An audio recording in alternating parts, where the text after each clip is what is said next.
लेकिन दुख के दो कारण जिनके बारे में यहाँ चर्चा की जा रही है, बहुत ध्यान से सुनना। देह स्थिमां सरुधिरे भिमतिम त्यजत्वं जाया सुता दिशु सदा ममतां विमुंच। दुख के दो कारण कौन कौन से हैं? अहमता और ममता। अहमत्व और ममता। शायद हो सकता है कि इनको समझ के आप कष्ट का अनुभव थोड़ा कम करने लगोगे। पूरी तरह खत्म नहीं होगा पर थोड़ा कम हो जाएगा। पहला कष्ट का कारण क्या है? अहमत्व। अहमत्व किसे कहते हैं? कि मैं कुछ हूं, मेरा कोई अस्तित्व है। इसीलिए व्यक्ति दुखी रहता है। क्यों दुखी है? इसने मुझसे ऐसे कैसे बोल दिया। क्यों भाई, कौन हो तुम जो तुमसे नहीं बोल सकते? आपने कुछ अपने आप को माना, इसीलिए तो किसी का कहना बुरा लगा। आपने अपने आप को कुछ माना, इसीलिए तो संसार के कई सारे कष्ट आपको कष्ट दे रहे हैं कि मैं कुछ हूं, मेरा कोई अस्तित्व है, मेरी कोई प्रेस्टीज है, मेरी कोई औहदा है। ये जब तक चित्त में रहेगा, कुछ दुख आपके आसपास घूमते ही रहेंगे। कथा में कहा करता हूं, भयंकर अपमान का बोध उसी को होता है जिसको सम्मान की बहुत इच्छा होती है, और जिसे बिल्कुल सम्मान की इच्छा नहीं होती, उसका कोई अपमान कर भी देता है तो उसको पता नहीं चलता कि मेरा अपमान किया गया। हमारे महाराष्ट्र में एक संत हुए श्री तुकाराम जी महाराज। आज मैं सुबह आया तो मेरे को महाराष्ट्र की याद करा दी, जिनके घर पे हम रुके।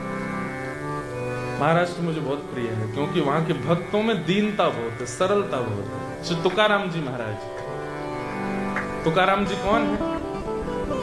आप सबने छत्रपति शिवाजी महाराज का नाम सुना होगा। छत्रपति शिवाजी महाराज भी जिनका सत्संग सुनते थे, जिनकी कथाएं सुनते थे, जिनको जाके प्रणाम करते थे, वो थे श्री तुकाराम जी महाराज। लेकिन उनकी पत्नी दिन भर लड़ती थी उनसे, इतना लड़ती थी, इतना लड़ती थी, इतना लड़ती थी कि श्री तुकाराम जी महाराज अंतर्निष्ठ हो गए। बिल्कुल ऐसे हो गए, मेरा कोई अस्तित्व ही नहीं। अब पत्नी उनको बुरा बोले, भला बोले, कई बार तो हाथ भी उठा देती थी, लेकिन तुकाराम जी को बुरा क्यों नहीं लगता था? क्योंकि वो अपने आप को कुछ समझते ही नहीं थे। छत्रपति शिवाजी महाराज प्रणाम कर रहे हैं, वो व्यक्ति अपने आप को कुछ नहीं समझेगा। यही तो भक्ति सिखाती है।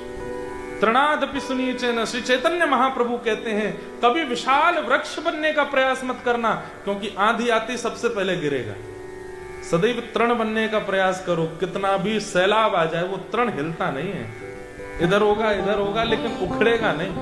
छोटी घास वो तूफान में उड़ती है क्या? नहीं उड़ती। वो घास इधर उधर होती रहेगी लेकिन उखड़ेगी नहीं। और विशाल वृक्ष टूट के गिर पड़ता है।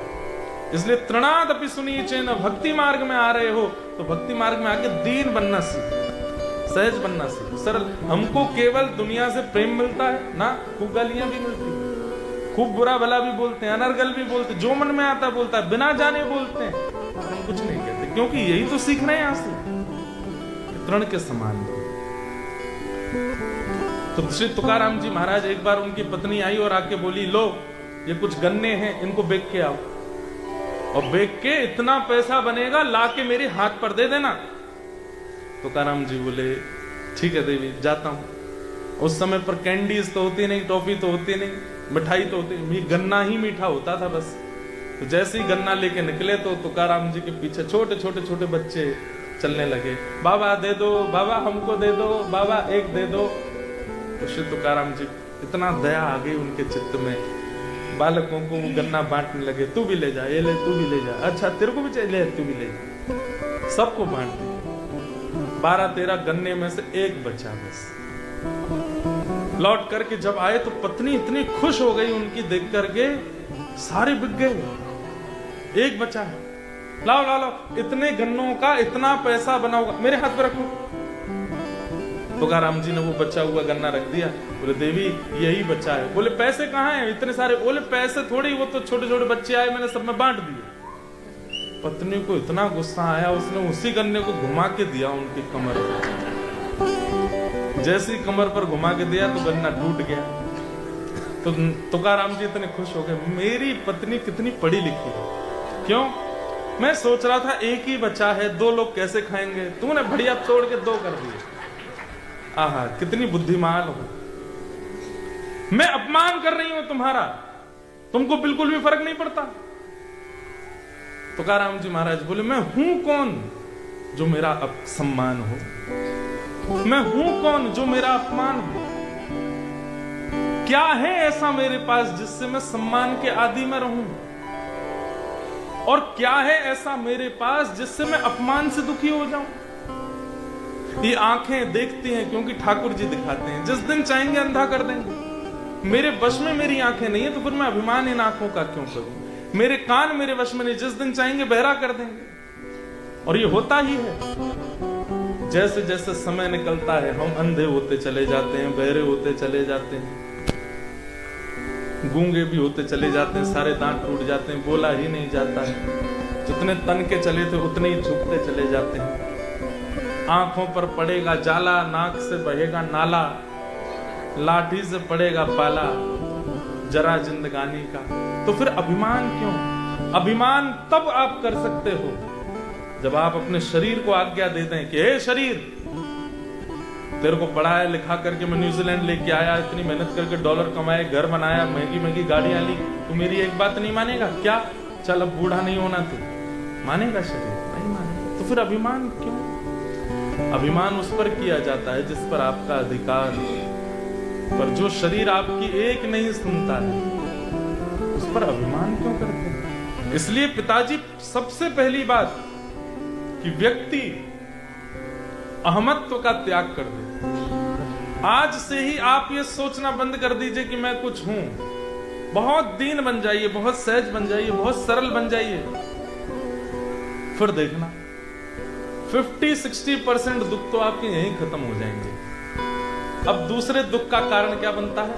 दूसरे दुख का कारण है ममता। लेकिन मेरे मन ऐसा कहता है कि अहमत्व निकल गया तो ममता भी चली जाएगी। ममता किसको कहते हैं? ये मेरा है, मैं इसके बिना रह नहीं सकता। ये मेरा है, ये मेरी वस्तु है, ये मेरा घर है, मेरी गाड़ी है, मेरे बच्चे हैं, मेरी पत्नी है, सब कुछ मेरा है। ये ममत्व दूसरा दुख का कारण होता है। मैं कथाओं में कहा करता हूं कि आप यहां से निकले, बाहर निकल करके जैसे ही आप मेन रोड पर पहुंचे तो आपने क्या देखा? फुटपाथ पर कोई धुआं उड़ा रहा था। धुआं उड़ाना अच्छी बात है कि बुरी बात है? क्या बात है? बुरी बात है। लेकिन आपने उसको टोका क्यों नहीं? क्योंकि अपना नहीं है। लेकिन उन्हीं में ही कोई अपना हो, आपके चाचा का बेटा हो, आपका ही बेटा हो, आपका बेटा होगा तो क्या करोगे? तुरंत महाराज हैंड ब्रेक खींच करके उतर करके 2 झापड़ दोगे, निकाल के फेंकोगे, घर पे ले जाके उल्टा उसको मारोगे, पत्नी से शिकायत करोगे, बहनों से बोल दोगे, सब उसको डांटेंगे, फटकारेंगे। क्यों? वह बुरी बात आपको बुरी कब लगी? जब अपने ने। कोई पराया करे तो आपको कोई फर्क ही नहीं। भागवत में भगवान कहते हैं शरीर जर्जर होना है, ये उसको पता लगने लगेगा केवल ये दुस्वभाव आने से ही। शरीर की पीड़ा भी उसको ये लगेगा कि ठीक है, जीवित रहने के लिए औषधि लेनी है, डॉक्टर को दिखाना है, पर उसकी पीड़ा से बहुत चिंतित नहीं रहेगा। हमारे वृंदावन के अधिकतर महापुरुष गंभीर रोगों से ग्रसित हैं। ऐसे ऐसे रोग हैं कि उन रोगों का उपचार भी नहीं हो पाता है। हमारे यहाँ के कई महाराज जी ऐसे, वो दवाइयां भी नहीं खाते। पूज्य श्री मलुक पीठ वाले महाराज जी वो औषधि नहीं लेते। अब बन जाता है कोई ना कोई रोग, डॉक्टर कहता महाराज जी औषधि तो लेनी पड़ेगी। ना, औषधि नहीं लेंगे, पता नहीं है किसने बनाई होगी, कहाँ बनी होगी, कैसी बनी होगी, इसको लेंगे, रोग तो ठीक हो जाएगा लेकिन भगवत प्राप्ति में बाधा आ जाएगी। दवाई नहीं लेते। लेकिन उनकी कथाएं सुनो, उनके सत्संग में बैठो, उनकी बातें सुनो, वो हजारों मानसिक रोगियों को प्रसन्न कर देते हैं, स्वयं रोग में होते हुए भी। क्यों? क्योंकि अहमत्व नहीं है, ममत्व नहीं।